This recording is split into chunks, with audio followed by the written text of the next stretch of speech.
NCERT में corruption का मामला आया, जुडिशरी के अंदर में न्यायपालिका पे हमला कीजिएगा तो भाई बर्दाश्त। एनसीईआरटी से गलती हुई है, कहा कि हम बिना शर्त माफी मांगते हैं, माफी बाद में देखेंगे। किताब को मार्केट से बैन कर दिया गया। आप लोगों के पास किताब है तो उसको हटा दीजिए। आप देख रहे हैं कि भारत में अभी देखे होंगे एनसीईआरटी वाला विवाद चल रहा है।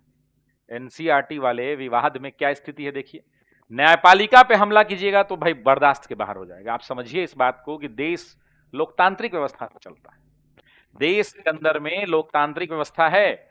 हमारे देश में 3 चीजें हैं ना, पृथकीकरण किया गया है, पावर का डिस्ट्रीब्यूशन है, उसमें न्यायपालिका। अभी देखिए एनसीईआरटी का मामला है, एनसीईआरटी में क्या हुआ, एनसीईआरटी के अंदर में एनसीईआरटी ने नई नई किताबें लेकर के आ रही है, एनसीईआरटी रिवाइज कर रहा है, 6 का नया बुक, 7 का नया बुक, 8 का नया बुक।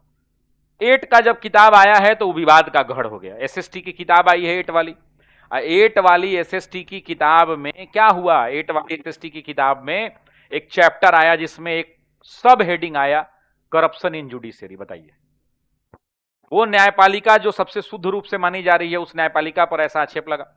सुप्रीम कोर्ट के चीफ जस्टिस ने स्वतः संज्ञान ले लिया। कपिल सिब्बल जैसे वकील और भी जो वकील हैं, मेन बड़े बड़े वकील, वो पहुंच गए सुप्रीम कोर्ट, उन्होंने ध्यान आकर्षण कराया। Chief justice of India Suryakant sir ने क्या किया, इसका सुओ मोटो ले लिया, स्वतः संज्ञान।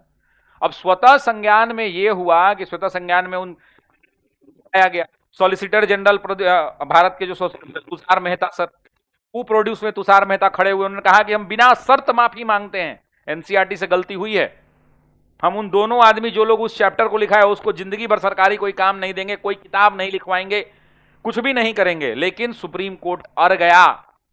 सुप्रीम कोर्ट ने कहा कि हम इसमें माफी बाद में देखेंगे, पहले इसका जवाब दीजिए। और उन्होंने शिक्षा विभाग के डायरेक्टर को लिखा, अन्य बड़े बड़े अधिकारियों को बुलाया गया है। अब देखिए विवाद कहां तक जाता है। लेकिन आप समझिए कि भारत की जो व्यवस्था है, संसदीय परंपरा है भारत की जो संघीय व्यवस्था है, उसमें न्यायपालिका का रोल कितना अहम है। आप लोग पढ़ते भी है ना जी, न्यायपालिका पढ़ना भी है, आप पढ़ते हैं ना, supreme court, high court, subordinate courts, उनके जस्टिस के पावर, जजों की नियुक्ति, कुछ दिन पहले चला था जजों की नियुक्ति के ऊपर। अब एनसीईआरटी में करप्शन का मामला आया जुडिशरी के अंदर में। अगर आप बच्चा को ऐसे पढ़ाएंगे तो बच्चा आगे, अच्छा उसमें एगो आया कि सर, एक बच्चा कह रहा था, उसमें मैं देख रहा था कि सर उसमें एक और चैप्टर है उस किताब में जिसमें कहा गया है कि लोकसभा और राज्यसभा में इतने सारे लोग जो बैठे हैं उनके ऊपर मुकदमा है।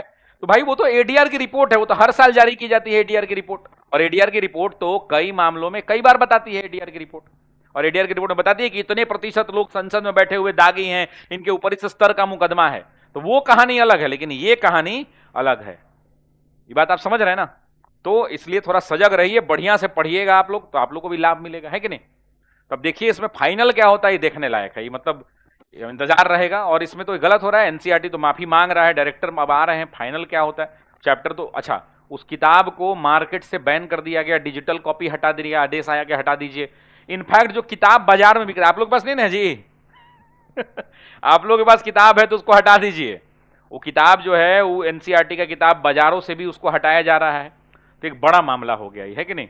तो आप लोग भी करंट अफेयर्स को लेकर के इस पर नजर बना कर रखिए, करंट अफेयर का नजर रहेगा। ये सब क्वेश्चन एग्जाम के लिए बहुत इंपॉर्टेंट है, मेंस को भी जोर के इससे पूछा जा सकता है सवाल, तो इन सब पर नजर बना के आप लोग भी रखा कीजिए, है ना। ठीक, चलिए बढ़ते हैं आगे अगले टॉपिक की तरफ।